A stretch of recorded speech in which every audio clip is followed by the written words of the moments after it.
Hello दोस्तों, आज का हमारा टॉपिक है जिप्सम। तो पिछले वीडियो में अब तक हम लोग ने माइका के बारे में पढ़ लिया और उसके पिछले में मतलब फर्स्ट पार्ट में हमने लाइमस्टोन को कवर किया, सेकंड पार्ट में माइका को कवर किया। अब थर्ड हमारा जो है जिप्सम है, थर्ड पार्ट। और ये सब हम लोग किसके बारे में बात कर रहे हैं? नॉन मेटालिक मिनरल के बारे में बात कर रहे हैं। ओके, ठीक है। तो ये हमारा थर्ड पार्ट है नॉन मेटालिक मिनरल का। किसके बारे में? जिप्सम के बारे में जानेंगे। तो हम लोग क्या क्या जानेंगे जिप्सम के बारे में? उसका डिस्ट्रीब्यूशन जानेंगे, उसके अकॉर्डिंग टू वर्ल्ड हो गया, इंडिया तो हो गया, फिर उसका क्या क्या हमारा यूटिलाइजेशन है वो जानेंगे, फिर क्या क्या प्रॉब्लम है वो जानेंगे, और क्या क्या मैनेजमेंट है जिप्सम का वो हम जानेंगे। इस वीडियो में हम लोग वो सब कवर करेंगे। तो जान लेते पहले जिप्सम क्या है। Gypsum is a non metallic mineral which is commonly use in various industries for its unique feature.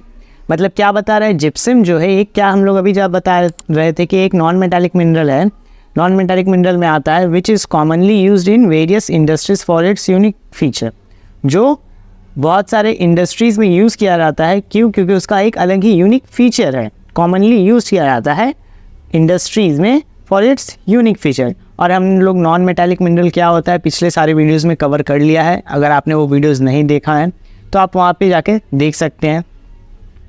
तो अब हम लोग जान लेते हैं।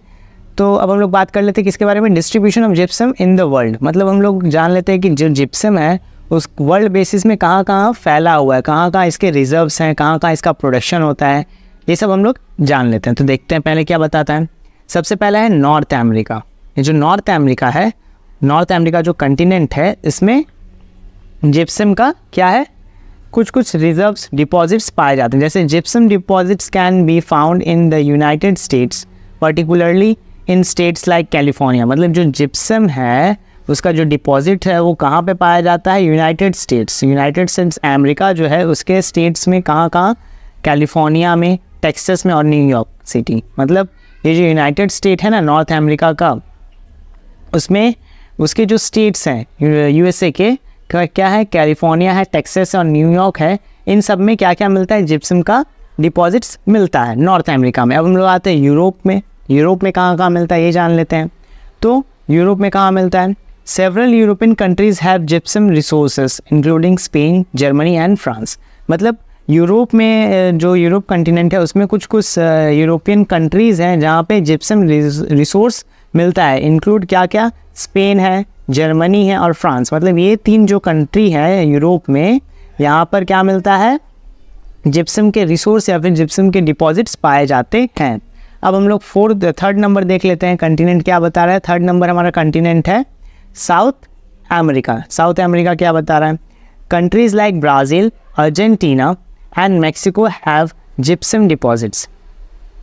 मतलब साउथ अमेरिका में वो कंट्रीज़ जो क्या, कौन कौन? जो ब्राज़ील है, अर्जेंटीना है, मेक्सिको है, ये सब क्या है? जिप्सम के डिपॉजिट्स यहाँ पे मिलते हैं। कहाँ पे? साउथ अमेरिका में। अब हम लोग जानते हैं अफ्रीका में। अफ्रीका में कहाँ कहाँ मिलता है? Gypsum resource are present in countries like Morocco and Egypt. मतलब अफ्रीका में जिप्सम का रिसोर्स या फिर डिपॉजिट कहाँ कहाँ, कौन से कंट्रीज़ में मिलते हैं? एक मोरक्को है और एक इजिप्ट है। तो ये है डिस्ट्रीब्यूशन वर्ल्ड के बेसिस पे किसका? जिप्सम का। तो हम लोग जान लिए कि डिस्ट्रीब्यूशन ऑफ जिप्सम किसके बेसिस पे, मतलब कितने हैं वर्ल्ड के बेसिस पे, कितने हैं? यहाँ पे 4 दिए हुए हैं। अब हम लोग देख लेते हैं डिस्ट्रीब्यूशन वही किसका? जिप्सम का। वो किसके बेसिस पे? इंडिया के बेसिस पे जान लेते हैं। तो इंडिया के बेसिस पे पहले सबसे है राजस्थान। मतलब राजस्थान जो स्टेट है इंडिया का, वहाँ पे जिप्सम का क्या कुछ रिजर्व्स या फिर डिपॉजिट्स पाए जाते हैं। देखिए पहले क्या बता रहा है राजस्थान में। Rajasthan is the leading producer of gypsum in India. मतलब जो राजस्थान है वो एक लीडिंग प्रोड्यूसर है किसका? जिप्सम का, इंडिया में। मतलब रैंक 1 करता है कौन? राजस्थान। यही ज़्यादा इंडिया में प्रोडक्शन करता है जिप्सम का। It accounts for a significant portion of the country. ये एक अकाउंट करता है कि ना सिग्निफिकेंट पोर्शन, कुछ portion of the country total gypsum production. मतलब ये कंट्री का टोटल जो जिप्सम प्रोडक्शन है वो अकेले ही संभालता है। अकेले मतलब मैक्सिमम जो है यहाँ पर ही प्रोडक्शन होता है। कहाँ पर? इंडिया के राजस्थान में। अब देख लेते हैं दूसरा क्या है डिस्ट्रीब्यूशन जिप्सम का इंडिया के बेसिस पे क्या है। दूसरा तमिलनाडु। तमिलनाडु जो है वो कैसे है? Tamil Nadu is another important state in terms of gypsum production. Tamil Nadu वो स्टेट है जो इम्पॉर्टेंट स्टेट कहलाता है इन टर्म्स ऑफ किसकी, जिप्सम के प्रोडक्शन में। Reserves located in Vellore districts, मतलब ये जो रिजर्व्स हैं किसके, जिप्सम के, वो कहाँ पे पाए जाते हैं, वेल्लोर, मतलब जो तमिलनाडु का जो वेल्लोर डिस्ट्रिक्ट है वहाँ पर ही रिजर्व्स पाए जाते हैं किसके, जिप्सम के, तमिलनाडु में। अब हम लोग जान लेते हैं थर्ड नंबर क्या है, गुजरात। गुजरात में क्या कहाँ जिप्सम का प्रोडक्शन या फिर डिपॉजिट्स या फिर रिजर्व्स मिलता है, देख लेते हैं। Gujarat is also one of the top gypsum producing states in India. Gujarat भी गिना चुना जाता है जो किसके प्रोडक्शन में, जिप्सम के प्रोडक्शन में टॉप में ही आता है। किसके प्रोड्यूसिंग में, किसके प्रोड्यूसिंग में, जिप्सम के प्रोड्यूसिंग में। कौन से, इंडिया का जो स्टेट कहलाता है, कौन कहलाता है, गुजरात कहलाता है। The main deposits are situated in the Kutch district, मतलब जो इसका मेन जो डिपॉजिट्स है, जो मेन रिजर्व्स है, वो कहाँ पे सिचुएटेड है, कहाँ पे डिपॉजिट पाए जाते हैं, वो है कच्छ डिस्ट्रिक्ट। कहाँ, किसका कच्छ डिस्ट्रिक्ट है, गुजरात का जानते हैं हम लोग, डिस्ट्रिक्ट है कच्छ। अब देखते हैं, तो ये हो गया, हम लोग अब तक जान लिए थे किसके बारे में, डिस्ट्रीब्यूशन अकॉर्डिंग टू इंडिया, किसका, जिप्सम का। और एक है कौन, हिमाचल प्रदेश। हिमाचल प्रदेश में भी जिप्सम का प्रोडक्शन मिलता है। क्या बता दें, gypsum deposits are found in the Mandi district of Himachal Pradesh, मतलब जो जिप्सम डिपॉजिट्स हैं, जिप्सम का जो डिपॉजिट है वो कहाँ पे पाया जाता है, मंदी डिस्ट्रिक्ट, जो मंदी डिस्ट्रिक्ट है किसका, हिमाचल प्रदेश का, वहाँ पर पाए जाते हैं। क्या पाए जाते हैं, जिप्सम के डिपॉजिट्स। तो ये हो गया, हम लोग क्या जान लिए, distribution of gypsum according to India जान लिए। तो अब हम लोग जानेंगे इसका यूटिलाइजेशन, किसका यूटिलाइजेशन, जिप्सम का यूटिलाइजेशन। कैसे हम लोग जिप्सम को यूज़ करते हैं, कैसे वो हमारे लिए यूज़फुल भी गिना जाता है, तो देखते हैं कैसे वो यूज़फुल है। पहला जान लेते हैं, construction industries and building material, मतलब जो कंस्ट्रक्शन इंडस्ट्रीज़ हैं और बिल्डिंग मटेरियल्स में इसका यूज़ किया जाता है। कंस्ट्रक्शन इंडस्ट्रीज़ वो इस्तेमाल करते हैं और जो बिल्डिंग मटेरियल्स में जो सामान यूज़ होता है उसमें इसका इस्तेमाल होता है। जैसे जिप्सम इज़ अ की component in the production of plaster, dry wall and cement, मतलब जो जिप्सम है ना, किसका काम करता है, एक की कंपोनेंट का।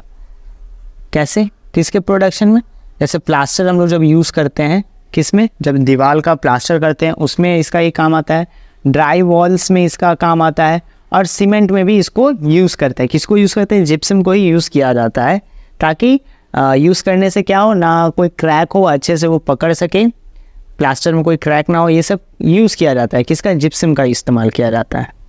देखिए, plaster and dry wall are use for interior wall finishers.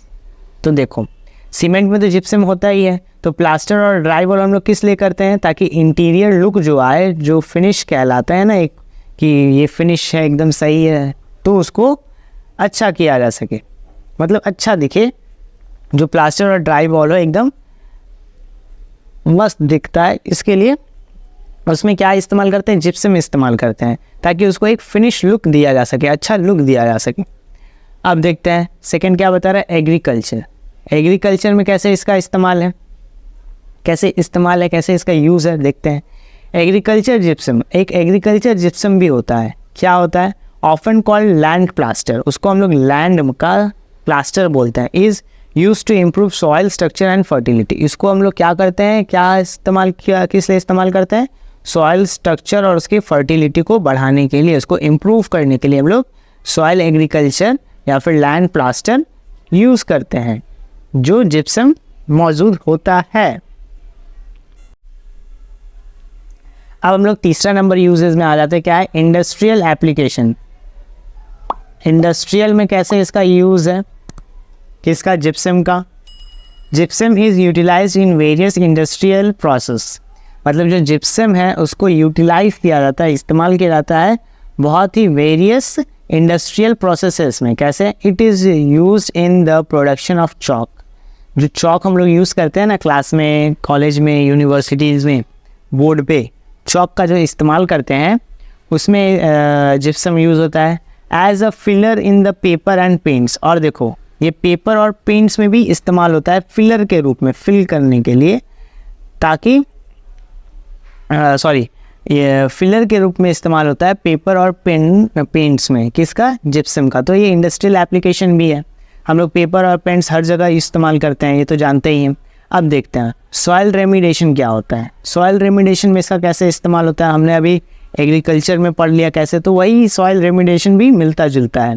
जैसे अभी एग्रीकल्चर में हमने पीछे पढ़ा कि कैसे एग्रीकल्चर फील्ड में उसका क्या बनाने में इम्प्रूव करता है, क्वालिटी हो गया, फर्टिलिटी हो गया, बढ़ाने में इम्प्रूव करता है। वैसे ही कुछ सॉइल रेमिडिएशन भी होता है, जान लेते हैं कैसे इसमें सॉइल रेमिडिएशन में इसका इस्तेमाल होता है।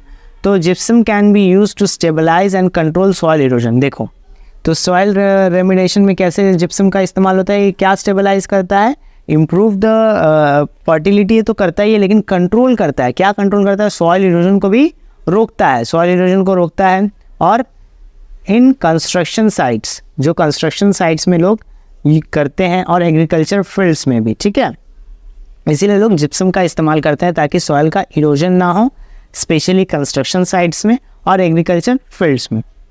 तो अब देखते हैं फिफ्थ नंबर के बारे में जान लेते हैं। फिफ्थ नंबर क्या बताता है, फिफ्थ नंबर है art and craft. Art and craft क्या बताता है, gypsum has been used for centuries in art and sculptures, plaster of Paris. मतलब जो जिप्सम का इस्तेमाल है, has been used for centuries, वो सेंचुरीज मतलब सालों सालों 100 सालों से उसका इस्तेमाल होते जा रहा है, स्पेशली आर्ट में हो गया, स्कल्पचर्स में हो गया। तो प्लास्टर ऑफ पेरिस जो है, जो हम लोग इस्तेमाल करते हैं ना, प्लास्टर ऑफ पेरिस किस में इस्तेमाल करते हैं, प्लास्टर ऑफ पेरिस जब किसी का हाथ वाथ टूट जाता है, जब फ्रैक्चर होता है ना, तो उसमें प्लास्टर ऑफ पेरिस का ही इस्तेमाल किया जाता है, ठीक है। हाँ, जब ये करते हैं, जब फ्रैक्चर हो जाता है तो जब उसको ठीक करने के लिए उसमें प्लास्टर ऑफ पेरिस का जब बैंडेज करते हैं तो प्लास्टर ऑफ पेरिस का ही बैंडेज किया जाता है। A type of gypsum plaster, तो देखिए वो कैसा होता है, उसमें एक टाइप होता है प्लास्टर, किसके प्लास्टर का, जिप्सम प्लास्टर का ही वो एक टाइप होता है। ओके, अब हम लोग जान लेते हैं 6 नंबर क्या बता रहा है, medical and dental. Medical and dental में कैसे इसका इस्तेमाल है ये जान लेते हैं जिप्सम का। डेंटल प्लास्टर, अभी हमने जाना जो हैंड जब टूट जाता है तब जो प्लास्टर करते हैं उसमें प्लास्टर ऑफ पेरिस का इस्तेमाल होता है। अब देखो डेंटल प्लास्टर मतलब दांत का प्लास्टर, कैसे, दांत का प्लास्टर नहीं, देखो dental plaster and dental stone are specialized form of gypsum. मतलब जो डेंटल जो वो ठीक करते हैं ना, मतलब जब दांत में कीड़ा लग जाता है तो उसमें बोलते हैं ना मसाला भर देते हैं, तो वो क्या करते हैं, एक प्लास्टर का इस्तेमाल करते हैं। वो प्लास्टर क्या होता है, जिप्सम होता है। ओके, और डेंटल स्टोन या फिर डेंटल जो बोलते हैं कि नया दांत लगाना होगा ना, वो जो दांत होता है वो भी जिप्सम से ही बनाते हैं वो लोग। Okay, are specialized form of gypsum, वो क्या होता है, एक स्पेशलाइज्ड फॉर्म होता है किसका, जिप्सम का, used by dentals for making dental models. वो क्या करते हैं, किसके द्वारा यूज होता है, डेंटल के द्वारा, क्या बनाने के लिए, making dental models, dental models बनाने के लिए इस्तेमाल होता है। जैसे दांत हो गया, दांत मतलब डेंटल स्टोन वही, और उसको फिलर के रूप में भी इस्तेमाल किया जाता है, डेंटल प्लास्टर के रूप में। ओके, तो ये हम लोग जान लिए इसका यूटिलाइजेशन। अब कुछ प्रॉब्लम्स अराइज होते हैं वो जान लेते हैं, क्या क्या प्रॉब्लम्स अराइज होते हैं। तो सबसे पहले क्या है प्रॉब्लम हमारा, gypsum is a mineral that can pose several challenges in various industries and application. Gypsum जो है एक क्या है, मिनरल है, that can pose several challenges, जो क्या करता है, बहुत तरह के चैलेंजेस हमें सामना करना पड़ता है वेरियस इंडस्ट्रीज और एप्लीकेशंस के वजह, बहुत इंडस्ट्रीज़ और एप्लीकेशंस का हमें सामना करना पड़ता है। कैसे, पहले देखते हैं जिप्सम का माइनिंग करने से क्या होता है, वाटर कंटामिनेशन। वाटर कंटामिनेशन मतलब वाटर दूषित हो जाना, वाटर गंदा हो जाता है। कैसे, gypsum is highly soluble in water, ये तो हम लोग जानते हैं, जिप्सम जो है वो तुरंत घुल जाता है किसमें, पानी में। And when it comes into contact with water, और जब ये कांटेक्ट में आता है किसके, वाटर में, it can dissolve and release sulphate ion, और ये क्या करता है, डिजॉल्व तो मिल तो जाता है ये, प्लस रिलीज क्या करता है, सल्फेट आयन इसमें रिलीज करने लगता है, किसमें, वाटर बॉडीज में। Okay,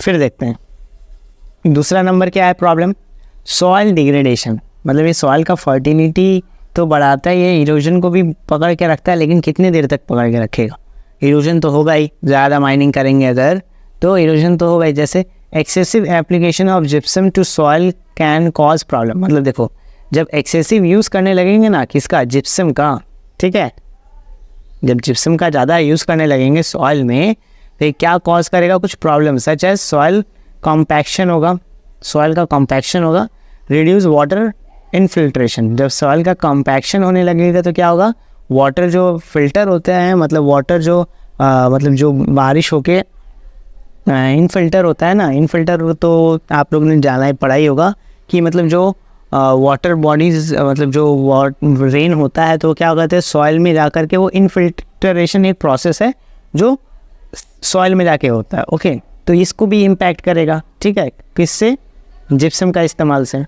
it leads imbalance in plant growth, और जिससे क्या होगा, जब इनफिल्ट्रेशन में प्रॉब्लम होगा सॉइल का तो फिर जो क्या इम्पैक्ट करेगा, प्लांट के ग्रोथ को इम्पैक्ट करेगा। फिर ये क्या करेगा, ये रिड्यूस करने लगेगा क्रॉप फील्ड्स को, क्रॉप की कमी होने लगेगी, एट लास्ट ये हमें इम्पैक्ट करेगा। उसके बाद देखते हैं तीसरा नंबर क्या बता रहा है, कंस्ट्रक्शन इश्यूज़। कंस्ट्रक्शन इश्यूज़ क्या क्या है, gypsum based construction materials. Gypsum जो है वो किस पे बेस करता है, कंस्ट्रक्शन मटेरियल्स पे बेस करता है, सच एज ड्राई वॉल पे और प्लास्टर पे, ठीक है। Can be susceptible to damage from moisture. वो क्या करते हैं, देखो gypsum based construction materials, gypsum जो है वो किस पे बेस करता है, कंस्ट्रक्शन मटेरियल्स पे बेस करता है, सच एज ड्राई वॉल, जो ड्राई वॉल है उस पे बेस करता है, या फिर प्लास्टर जो यूज़ करते हैं उस पे बेस करता है, ठीक। Can be susceptible to damage from moisture, जो क्या करता है, मॉइस्चर को बचाता है, किससे बचाता है, मॉइस्चर के डैमेज से बचाता है, ठीक है। तो ये था कुछ प्रॉब्लम्स। अब हम लोग कुछ जान लेंगे किसका, मैनेजमेंट के बारे में जानेंगे। किसके मैनेजमेंट के बारे में जानेंगे हम लोग, जिप्सम के मैनेजमेंट के बारे में जानेंगे। तो जिप्सम का मैनेजमेंट क्या क्या है, तो पहला मैनेजमेंट हम लोग जान लेते हैं। पहला मैनेजमेंट क्या बता रहा है, proper disposal and storage. Proper disposal होना चाहिए और उसका प्रॉपर स्टोरेज होना चाहिए, ये बता रहा है, ठीक है। Gypsum waste should be handle and disposed of according to local regulations and guidelines to prevent water contamination. मतलब जिप्सम का जो वेस्ट है उससे हमें क्या करना चाहिए, हैंडल करना चाहिए, disposed according to local regulations और guidelines to prevent water contamination. मतलब जिप्सम वेस्ट को हमें क्या करना चाहिए, हैंडल करना चाहिए, उसको डिस्पोज करना चाहिए, और अकॉर्डिंग टू लोकल रेगुलेशंस, जो लोकल जो रेगुलेशंस है, रूल्स और रेगुलेशंस है, उसको फॉलो करके, जो गाइडलाइंस है, जिससे क्या होगा कि हम लोग प्रिवेंट कर सकेंगे। किसे प्रिवेंट करेंगे, जो वाटर कंटामिनेशन प्रॉब्लम अराइज हो रहा है उसे हम लोग प्रिवेंट कर सकेंगे। फिर देखते हैं सेकंड नंबर क्या बता रहा है, रिसाइकलिंग एंड रीयूज़। ये मेथड तो बहुत इंपॉर्टेंट है। रिसाइकलिंग एंड रीयूज़ क्या बोल रहा है, gypsum can often B recycled and reused in various applications. मतलब ये जो जिप्सम है उसको हम लोग रिसाइकल कर सकते हैं और रीयूज़ कर सकते हैं बहुत तरह के वेरियस एप्लीकेशंस में। इन कंस्ट्रक्शन में it can be ground into a powder and use to make new gypsum. इसको हम लोग कैसे कर सकते हैं कंस्ट्रक्शन में, इट कैन बी ग्राउंड, इसको ग्राउंड कर सकते हैं इनटू पाउडर के रूप में, और इसको इस्तेमाल करेंगे to make new gypsum. Make करेंगे क्या, नया जिप्सम बेस्ड प्रोडक्ट्स, जिससे क्या होगा कि न्यू प्रोडक्ट्स बना सकेंगे जिप्सम का। और as a soil conditioner in agriculture, और किसके तरह इस्तेमाल करेंगे, सॉइल कंडीशनर के रूप में इस्तेमाल करेंगे एग्रीकल्चर में। ओके, हाँ, ये हो गया रिसाइकल एंड रीयूज़ का एक पॉइंट। दूसरा पॉइंट क्या बता रहा है, recycling gypsum helps to reduce waste and conserves natural resource. Recycling gypsum, recycle करना जिप्सम का क्या हेल्प करता है, रिड्यूस करने में, किसका, वेस्ट और कंजर्व्स नेचुरल रिसोर्स। रिसाइकलिंग अगर हम उसका रिसाइकल करेंगे जिप्सम का, तो इससे क्या होगा कि रिड्यूस होगा, कम होगा वेस्ट, और कंजर्व कर सकेंगे हम लोग किसको, नेचुरल रिसोर्स को हम लोग कंजर्व कर सकेंगे। तो ये था कुछ मैनेजमेंट किसका, जिप्सम का। और हम लोग मैनेजमेंट पढ़ते हैं, देखते क्या बताता है और मैनेजमेंट। अब है नेक्स्ट फोर्थ नंबर क्या है, education and awareness. Education and awareness भी बहुत ज़रूरी है मैनेजमेंट का जिप्सम का। तो एजुकेशन एंड अवेयरनेस हम लोग क्या कर सकते हैं, लोगों को बता सकते हैं, उससे अवेयर कर सकते हैं कि किसका क्या हार्मफुल है, क्या हार्मफुल नहीं है। जैसे workers involve in gypsum handling and management should be educated about the potential hazard. मतलब जो वर्कर्स इन्वॉल्व हैं किसमें, जिप्सम हैंडलिंग में, मतलब जो जिप्सम का माइनिंग कर रहे हैं, जो जिप्सम का इस्तेमाल कर रहे हैं, यूज़ कर रहे हैं, मैनेजमेंट क्या हैंडलिंग और मैनेजमेंट में उसको हम लोग क्या करना है, एडुकेटेड, उसको एडुकेटेड होना चाहिए, should be educated about the potential hazard, क्या जो पोटेंशियल हैज़ार्ड जो हो सकता है क्या वो हार्मफुल हो सकता है for, and the proper producer for safe handling storage, मतलब जो वर्कर काम कर रहे हैं उसका हैंडल कर रहे हैं, उसको मैनेज कर रहे हैं, उसको प्रॉपर नॉलेज होना चाहिए पोटेंशियल हैज़ार्ड का, मतलब कैसे जिप्सम का अगर हम लोग ज़्यादा ये करें, माइनिंग करें, ज़्यादा इस्तेमाल करें तो उससे क्या होगा कि हमारा बहुत तरह का हैज़ार्डियस कंडीशन डेवलप हो जाएगा। तो ये सब भी उन लोग को जानना होगा, उनको नॉलेज होना चाहिए। And the proper producer for safe handling, और क्या प्रॉपर प्रोड्यूसर हो for safe handling and storage, मतलब सेफ हैंडलिंग कर सके और उसका स्टोरेज कर सकें। तो ये हो गया एडुकेशन एंड अवेयरनेस। अब आते हैं फिफ्थ नंबर, क्या बता रहा है, फिफ्थ नंबर है compliance and regulation. Compliance and regulations क्या बताता है, businesses and organization handling gypsum should be aware of relevant regulation, मतलब जो बिजनेसेस हैं और जो ऑर्गेनाइजेशन है, ठीक है, जो बिजनेसेस हैं, जो ऑर्गेनाइजेशन है हैंडलिंग जिप्सम, जो जिप्सम को हैंडल कर रहे हैं, जो बड़े बड़े मैनेजमेंट हैं, जो इंडस्ट्रीज़ हैं जो हैंडल कर रहे हैं किसको, जिप्सम को, should be aware of relevant regulations and guidelines, उनको अवेयर होना चाहिए किसके, कुछ रिलेवेंट रेगुलेशंस और guidelines set forth by the local, जो लोकल के लिए सेट किया गया है, रीजनल के लिए and national authorities regarding to management and disposal, किसके बेसिस पे, लोकल, रीजनल, नेशनल अथॉरिटीज़ द्वारा उसको सेट किया गया है फॉर मैनेजमेंट एंड डिस्पोजल, किसका मैनेजमेंट एंड डिस्पोजल, जिप्सम का मैनेजमेंट एंड डिस्पोजल। तो जो ऑर्गेनाइजेशन, जो मैनेजमेंट जो ऑर्गेनाइजेशन, जो इंडस्ट्रीज़ जिप्सम का इस्तेमाल कर रही हैं, जो जिप्सम को हैंडल कर रही है, उसको क्या होना चाहिए, उसको प्रॉपर नॉलेज होना चाहिए, प्रॉपर अच्छे से रूल्स और रेगुलेशंस, गाइडलाइंस पता होना चाहिए फॉर लोकल लेवल पे हो, रीजनल लेवल पे हो और नेशनल लेवल पे हो, कि कैसे उसको मैनेज करना है, कैसे उसको डिस्पोज करना है, तो ही जाके हम लोग उसको अच्छे से बचा सकेंगे और उसे इस्तेमाल कर सकेंगे। तो ये था जिप्सम का मैनेजमेंट। तो ये हमारा यहीं पे ख़त्म होता है जिप्सम, और ये हमारा थर्ड पार्ट भी था, ये भी कंप्लीट होता है नॉन मेटालिक मिनरल्स, और ये हमारा वीडियो यहीं तक। तो मिलते हैं नेक्स्ट वीडियो में जल्दी ही।